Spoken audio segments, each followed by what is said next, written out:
Bonjour et bienvenue dans cette nouvelle publication. Votre client, que ce soit le métier, le top management ou un autre interlocuteur, vous sollicite pour restituer les calculs d'un top. Par exemple, le top 3 des meilleures ventes. Dans mon contexte, ce serait les 3 produits qui génèrent le chiffre d'affaires le plus élevé. La manière la plus simple et la plus rapide pour satisfaire ce besoin consiste à restituer un graphique de type graphique en barre ou histogramme avec un filtre de type top-N sur ce visuel. Cependant, votre interlocuteur insiste pour avoir le résultat présenté sous forme de podium, comme vous pouvez le voir sur l'écran, et bien entendu, le résultat doit évoluer en fonction des filtres sélectionnés. Par exemple, lorsque vous changez l'année, vous voyez que les résultats du top évoluent. Lorsque vous sélectionnez un mois en particulier, vous faites des changements sur le mois, le top évolue. Il existe une fonction DAX qui est spécifiquement dédiée au calcul des tops et flops, qui est la fonction top-N. Cependant, cette fonction montre rapidement ses limites quand il s'agit d'afficher plusieurs valeurs. Je vous propose donc d'explorer les limites de cette fonction top-N ainsi qu'une méthode de contournement qui combine l'utilisation des fonctions calculate et rankx, fonction rankx qui permet d'afficher un classement. C'est parti.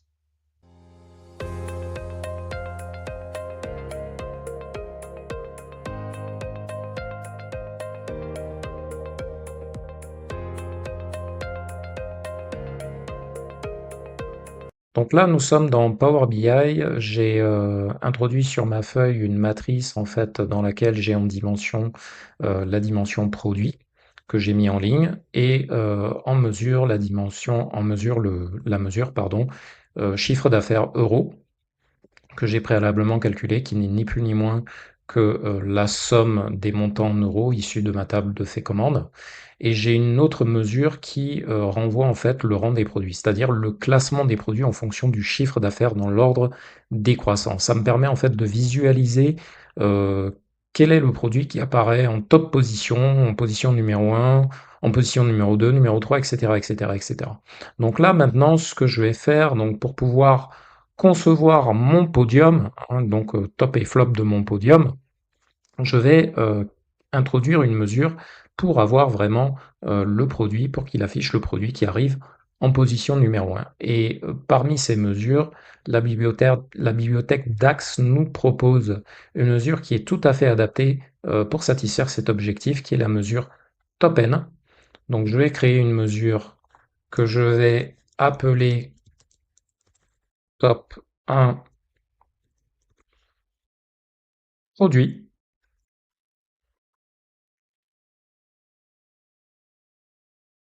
avec la fonction top_n. Donc le premier argument de la fonction top_n, c'est de mettre en fait la position que vous voulez renvoyer.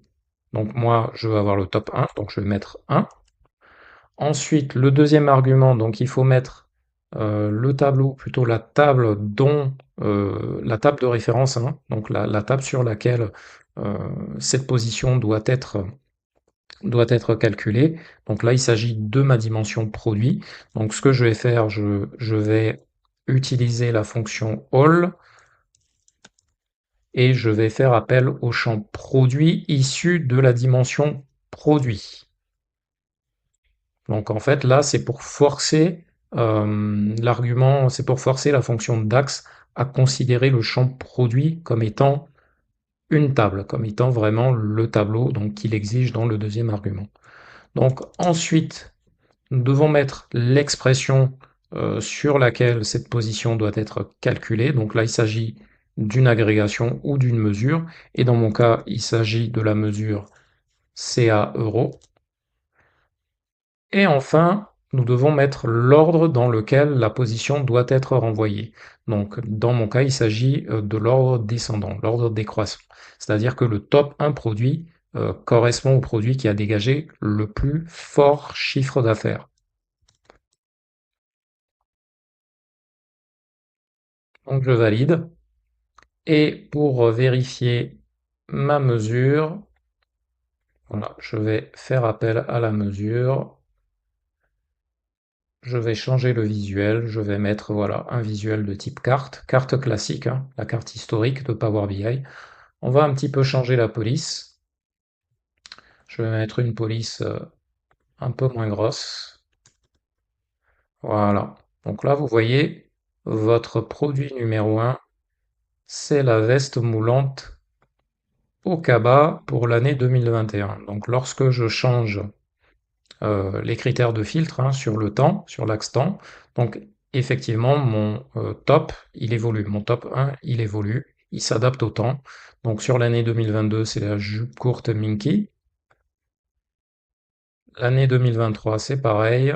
Et l'année 2024, c'est pareil. Donc là, je fais le parallèle avec ce qui s'affiche dans mon tableau. Voilà. Et on peut tout à fait filtrer aussi en fonction des mois.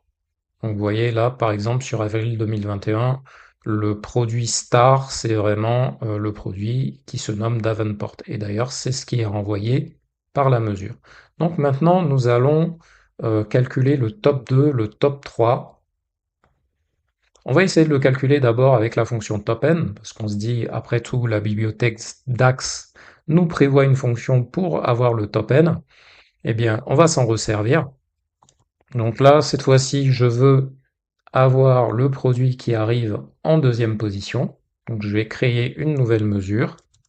Je vais copier-coller la première, je vais changer quelques éléments de la deuxième. Et là, le top 1, le top, il s'agit pour moi d'avoir plutôt le top 2. Voilà, avec les mêmes critères, hein, basés sur le champ produit en provenance de la dimension produit, qui prend comme calcul de référence le chiffre d'affaires, plutôt ma mesure chiffre d'affaires, dans l'ordre décroissant. Donc, ce que je vais faire maintenant, je vais copier-coller mon visuel de type carte. Je vais enlever la mesure que j'avais, je vais coller la nouvelle mesure. Et là, j'ai une erreur. Donc là, il me dit, on va voir les détails. Il me dit, désolé, erreur lors de la récupération des données pour cet élément visuel. Erreur dans le calcul, fait commande. Une table de plusieurs valeurs a été fournie alors qu'une seule valeur était attendue. Donc là, pour pouvoir contourner ça, il y a une petite subtilité. Donc là, on voit que la mesure top_n, je dirais qu'elle a elle montre ses limites, hein. Donc vous ne pouvez utiliser cette mesure que pour renvoyer vraiment le top 1 qui est dans l'ordre croissant ou dans l'ordre décroissant. Mais lorsque le métier ou votre client vous dit moi je veux avoir un podium, je ne veux pas juste avoir un visuel filtré qui me montre un petit peu les tops et flops, mais moi je veux vraiment avoir un podium, quelque chose qui s'affiche et qui soit dynamique. Donc pour pouvoir contourner tout ça, alors on va oublier la fonction top_n et on va se servir d'autres fonctions. Donc là, qu'est-ce que je vais faire?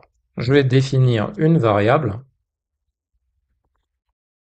et ma variable, je vais définir une variable pour classer mes produits.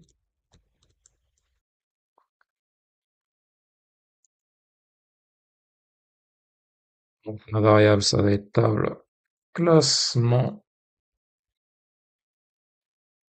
produit. Donc au niveau de cette variable, alors là en fait, qu'est-ce que je veux faire? Je veux, dans la variable, je veux ajouter de manière artificielle une colonne de classement à ma dimension produit. Donc cette colonne, hein, elle n'existe pas dans mon modèle de données. Je ne veux pas rajouter en tant que telle la colonne dans le modèle de données, mais j'ai besoin en fait de la créer artificiellement dans mon calcul. Donc pour ce faire, en fait, je vais la définir en variable dans une mesure et pour pouvoir réutiliser cette variable-là. Donc là, il s'agit d'ajouter une colonne. Donc nous allons utiliser la fonction addColumns. Donc addColumns qui est basée sur ma dimension produit.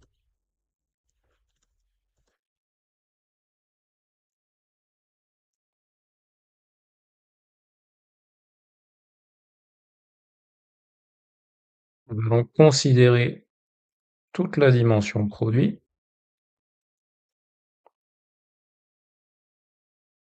Et donc là, donc il s'agit de la colonne. On va nommer la colonne qu'on va rajouter. Donc je vais plutôt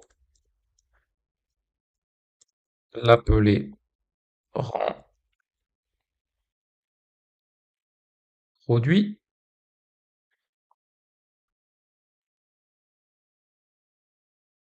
Là, vous devez nommer la colonne en dur, hein, dans une fonction add column, ça fait partie des contraintes.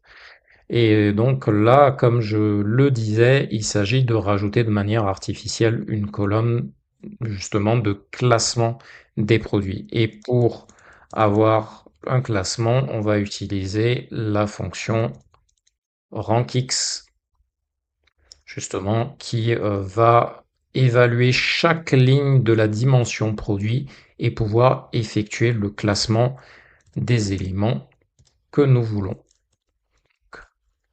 C'est la dim produit. Donc rankx all dim produit. Donc qui est basé sur l'expression. Alors l'expression, ça peut être une expression d'agrégation genre type somme, moyenne, etc. Donc nous, il s'agit du chiffre d'affaires en euros. Donc nous avons déjà une mesure intitulée CA euros. Ensuite, donc le troisième argument de la fonction rankx, il est optionnel. Et enfin, le dernier argument, c'est l'ordre sur lequel on veut que ce classement soit fait. Donc là, il s'agit de l'ordre décroissant, puisque je veux avoir le classement des produits, donc du produit qui dégage le plus fort chiffre d'affaires au produit qui dégage le plus faible chiffre d'affaires. Donc je vais choisir l'argument desk. Là, je ferme la parenthèse de ma variable table classement produit. Et cette fois-ci, je vais réutiliser cette variable dans un calculate.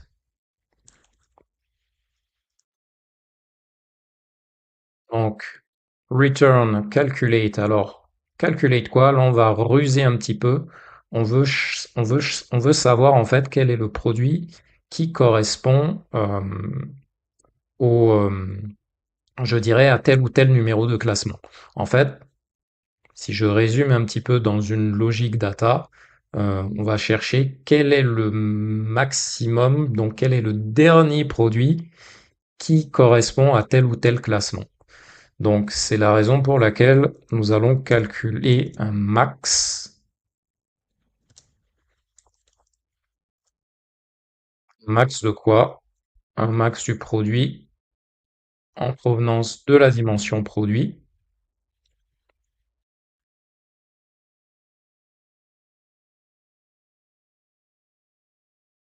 qui est basé sur quel type de filtre. Donc nous allons utiliser la fonction filter, donc dans les arguments de filtre. Et on filtre sur quoi? Nous filtrons sur la table classement produit que nous avons calculé dans la variable du dessus, pour lequel, le rang produit que nous avons calculé dans cette variable renvoie à la position numéro 2. Et là, on ferme la parenthèse évidemment du filter et la parenthèse globale du calculate. Et là, vous voyez, vous avez votre produit qui apparaît en deuxième position de votre top. Nous avons le top 1, le top 2. Et là, sur l'année 2021, il s'agit du produit appelé Davenport. Donc l'année 2022, donc nous avons toujours nos classements, hein. Donc vous voyez, la mesure elle est dynamique. Là, il s'agit des bottes Small Crocodile. Voilà. L'année 2023, donc ce sont les chaussures Snake. 2024, donc le top 2, c'est encore Davenport. Ok. Donc maintenant que nous savons comment calculer le top 2, donc celui qui arrive en deuxième position, nous pouvons reprendre la même formule pour calculer celui qui arrive en troisième position. Donc là, je n'ai plus qu'à faire un copier-coller, créer une nouvelle mesure que je vais appeler top 3 produits, donc toujours basé sur la même table de classement, et cette fois-ci, dans mon calculate, c'est calculer le max du produit, donc le dernier produit qui est basé sur le critère de filtre. Donc, c'est la table classement. En provenance de la table classement, je veux que la colonne rang produit, donc que j'ai incrémenté de manière artificielle dans ma table classement, correspond à la valeur numéro 3. Donc, je veux afficher le produit qui apparaît en troisième position.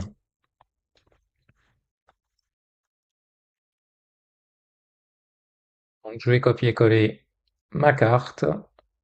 Voilà, je supprime la mesure que j'y avais pour coller la nouvelle mesure top 3. Et là, vous voyez, donc là, j'ai mon produit qui apparaît en troisième position. Donc sur l'année 2021, c'est la veste Patagonia Flichy. Vous voyez, la mesure, elle est tout à fait dynamique. Chaque mesure est dynamique, hein, d'ailleurs. Vous voyez, donc là, vous avez votre podium qui évolue, hein, en fonction de vos critères de filtre. Voilà, donc là, juste pour vous donner un exemple, j'ai inséré l'image d'un podium. Et donc là, vous voyez, vous avez votre podium. Comme image votre podium, vous avez vos différents visuels de cartes.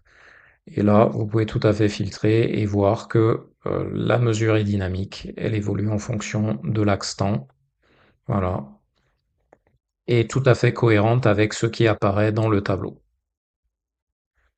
Voilà, maintenant vous savez comment calculer des tops et des flops. Donc je l'ai fait dans le sens ordre décroissant. L'inverse est aussi vrai. C'est la même logique.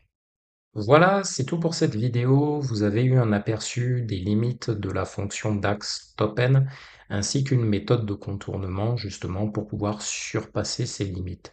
N'hésitez pas à me dire en commentaire si vous avez déjà eu à satisfaire cet objectif donné de calculer des tops ou des flops, un peu en mode podium, à la différence de visuels sur lesquels on applique des filtres.